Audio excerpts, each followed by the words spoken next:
Hello, this evening we're going to do some more of our English practices.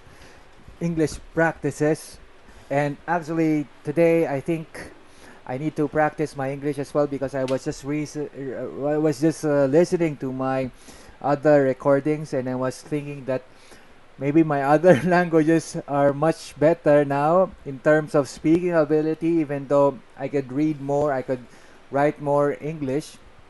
But I think when we listen to my English recordings, there are definitely parts there that I need to improve on. So I think I need to speak more and talk more and practice some more. Of course, we do have the PhilNITS exam to think about, and I'm definitely also gonna do more of the videos and upload more of the stuff there online and see how we can share information and tips on how to pass the exam. Actually, I think the few or 100 videos actually that I've uploaded. If you listen to the recordings there, you'd also find out how to solve the exam already. Of course, in this case, the afternoon part of the exam, well, I think you really have to have some experience with programming, at least a year.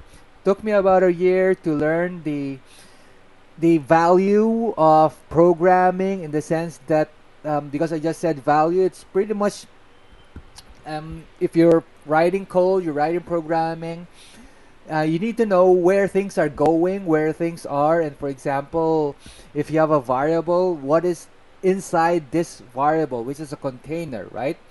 And then if it goes to this function, this process, this method, whatever you want to call it, depends on the language that you're using. What's the output? If you use it as the input, and inside the method it does something with the container, the variable, what goes out, what is the value afterwards. So things like that, if you pretty much understand how that part works, and you can write code to explain how things are going and to show that if you put a container here and its value is 5 and you send it to a function, a method, and it does something to it so that the output is 7, then I think that means you pretty much understand what's going on. Of course, if you're working on multiple languages, you'll find that there are certain nuances. Because if you change the value at a certain location, maybe inside the function itself, sometimes the output doesn't change.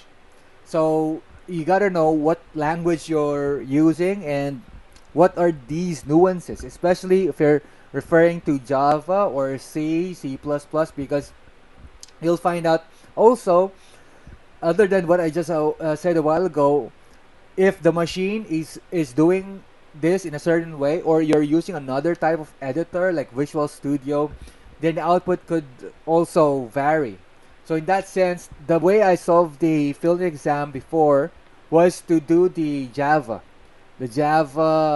questions. Now the new exam, if we look at it more closely, they're saying that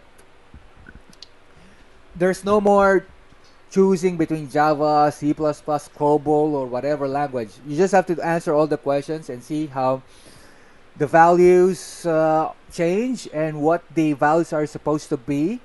And that way, I think if you understand that, then you can pass the exam. Okay. All right. So this is something about the field nits. Almost 4 minutes. I think we can share something about the new videos that we have for tonight. For example, a new video for Mr. Sakurai Masahiro where he shares this type of development, this type of video game design, where, for example, you can change the color so that what you want to know is what the game would look like if it only has black and white. And we need to know that because if we think about it, sometimes you got 3D objects, 3D environments, and if it's only black and white, you'll see that there are certain parts there that are more emphasized.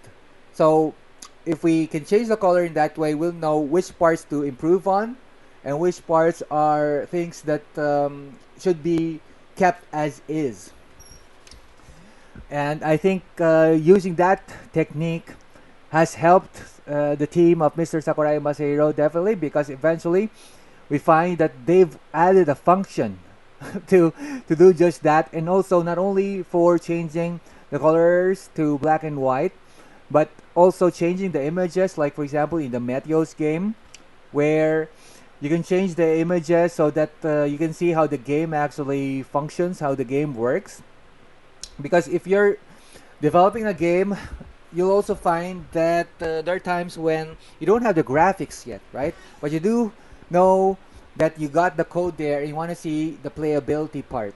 Is it gonna be fun? Even though you don't have the graphics, because the artists are taking their time improving the drawings and whatnot, but you do have the game, the engine running, and some of the parts there that you need. Maybe the guy jumps, and does it really jump, or does he um, look like he's jumping? And if there's an enemy coming, can he do something about it? Can he hit the enemy or something like that? So these things, you can actually pretty much draw simple images to see if things are going the way they should. And then once the graphic guys are done, then you can add the new ones. And but in this case, seems like they already have a function to see how things work, because I'm thinking that after building so many games, developing so many games, they already know that there's such a thing as that. So why not add a function right away to see how things are going? And I think it's just one way to show that they've been developing games for a long time, that they've already built tools, already built functions for things that are very common to most of the games that they've done. I think if we are gonna build our own games too, we need to see the commonalities that all these games would have, and especially also, I think in Chinese class I was saying that when you're building a game, let's not think about only building one game. Let's build a series. Let's build several games, because as we build more, there would definitely be improvements, because we'll see that there are common patterns with the way things are done, where they would always have certain parts, certain components, even though the game might not be exactly the same. What it means is they would have a way to get hold of images and then show it on the screen, and you need that part, right?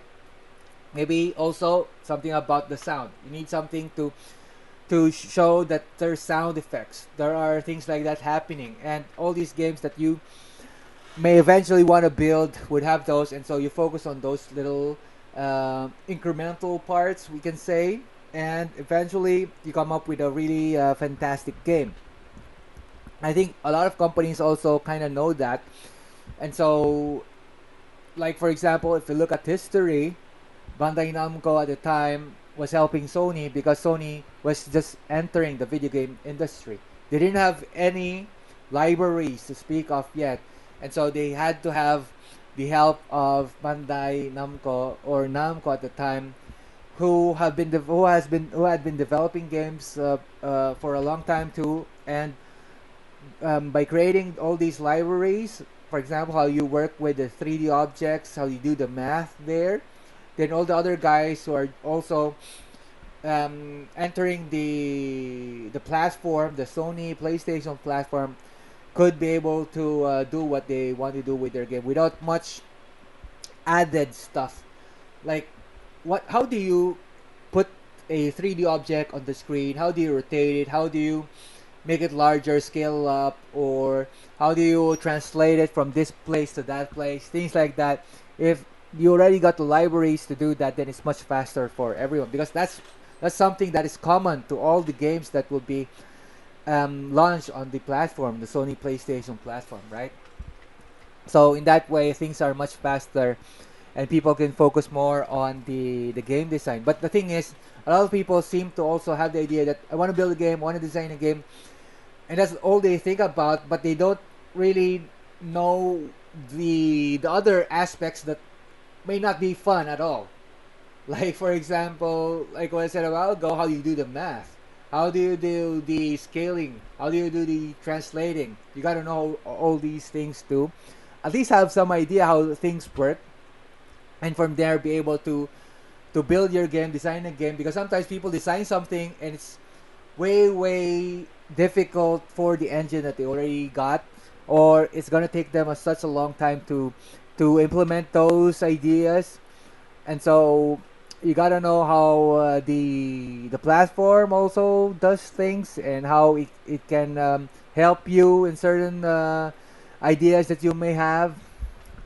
And I think people who have never built a game before, they just have an idea of what games are, or they just want to make their own game, will stumble upon these problems that we've been already encountering, we've already seen for so many years, and so many video games that have come up, right?